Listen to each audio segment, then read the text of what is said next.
Our throughput has increased, and we continue to observe steady progress in Kabul. I'll run through some of those specifics here during that update. First, the military footprint in Kabul is approximately 5,800 total troops on the ground.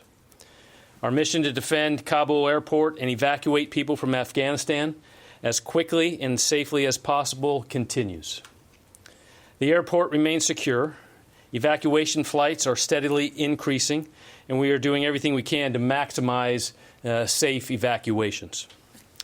In the past 24 hours, 15 C-17s arrived with several hundred more troops that allowed us to get to that 5,800 number, and also some supplies. As of 0300 Eastern EDT today, this morning, and for the previous 24 hours, 16 C-17s and 1 C-130 departed Kabul. These flights contain nearly 6,000 passengers, including a couple hundred American citizens.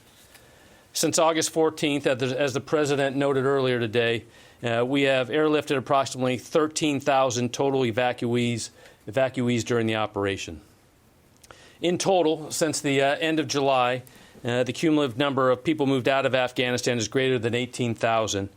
There are SIV applicants, at-risk Afghans who have worked alongside us throughout our time in Afghanistan, and other vulnerable Afghans, including women and children. Good afternoon, everybody. Thank you for being here and for really the important work. We did pause flights earlier today leaving Kabul while we adjusted resources and personnel to ensure a temporary capacity issue at one of our stopover locations, although flight operations have resumed. And U.S. military flights to Qatar and other locations are departing Kabul as we speak right now. Of people that our troops. Aircraft availability is not an issue. We intend to maximize each plane's capacity. We're prioritizing the evacuation of people above all else, and we're focused on doing this as safely as possible with a great sense of urgency. We have not experienced any hostile acts since my last update. Can you talk a little bit more about this flight pause? How long did it last? And General, can you talk a little bit more about this flight pause? How long did it last? And can you say when it started, when it stopped? It was early this morning. It lasted about 6 to 7 hours, and it was allowed to ensure that flights at our intermediate staging bases could receive more personnel. And that has been cleaned up as flights have departed there. It has allowed us now to continue with those that are ready to fly on Kabul to leave. So this was Qatar, right? There was a backlog. Were there any other locations that had a backlog or that were not reported? Anywhere in particular?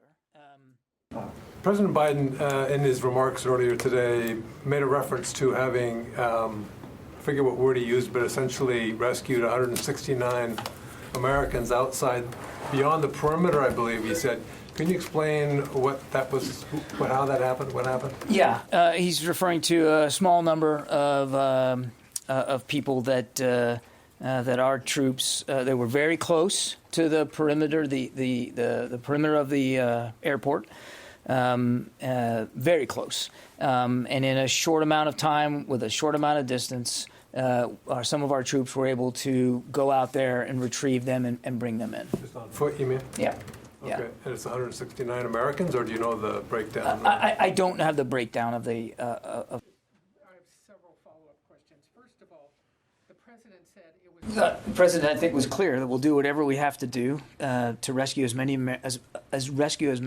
Americans as want to leave Afghanistan, and the Secretary's not going to rule anything in or out in terms of what the possibilities might be there. I would also note, though, Tom, that though there have been sporadic reports of some Americans not being able to get through checkpoints, I fully admit that. By and large, what we've been seeing is that Americans are able to get through those checkpoints and are able to get onto the airfield. So we aren't seeing, we're not aware of indications that there is that big a need for that. But obviously, now we've built out extra capacity over the course of just the last couple of days. If there's a need to do something additional to what we're doing now to get Americans processed and on planes, the Secretary is going to want to keep as many options open to him as available.